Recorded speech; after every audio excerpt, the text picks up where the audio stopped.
మీ కాలంలో పిల్లలు ఏదైనా అడిగితే ఇప్పుడు కాదు పండక్కి కొందామని చెప్పేవారు. ఆ పండగ అప్పుడైతే బాగా పండగ చేసుకోవచ్చు, అందరు వస్తారు, డ్రెస్సులు బాగా మంచి బట్టలు పట్టించుకోవచ్చు, ఆ రోజే దొరుకునేది. ఇప్పుడు ఎట్లా చేస్తున్నారు, డైలీ పండగ చేసుకున్నట్టే ఉంది, డబ్బు వస్తుంది, ఈ రోజు సీర రేపో సీర కట్టుకోవచ్చు అనేది పడింది.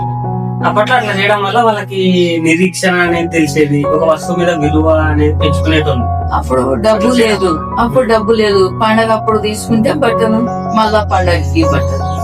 ఇప్పుడు పండగ లేకున్నా డైలీ బట్టలే. ఇప్పుడు పిల్లలు ఏడుస్తారేమో అని వాళ్ళు అడక్క ముందు మరి డబ్బులు ఇస్తున్నారు. అప్పటి పెంపకానికి ఇప్పటి పెంపకానికి ఇంత తేడా వచ్చింది కదా, భవిష్యత్తులో ఇది ఎట్లా దారి తీయచ్చు? భవిష్యత్తులో ఇంకా బాగుంటదేమో ఇప్పుడు. అప్పుడు భవిష్యత్తులోనంటే మనకి డబ్బు లేకుండా మన పిల్లలు బీది స్థితిలోన పెట్టుకుని సాకున్నాం.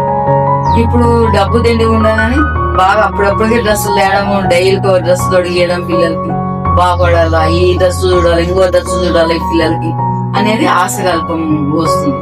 ఫుడ్ మంచి మంచి ఫుడ్లు పెడదామా అనేది ఇప్పుడు వస్తుంది ఈ ఫుడ్లోన.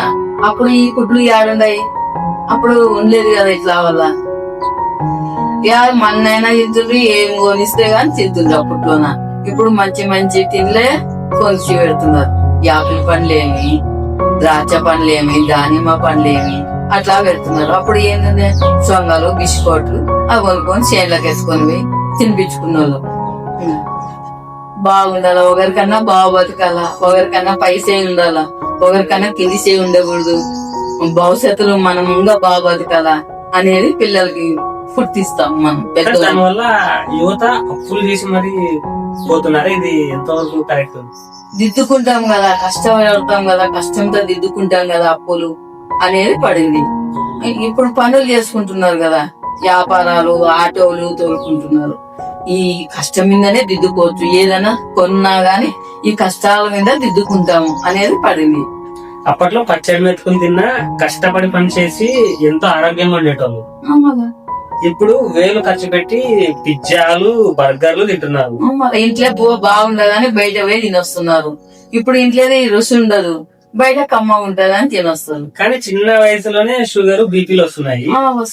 మనం బతికే విధానానికి మన ఆరోగ్యానికి ఉన్న లింక్ ఏంటి విధం?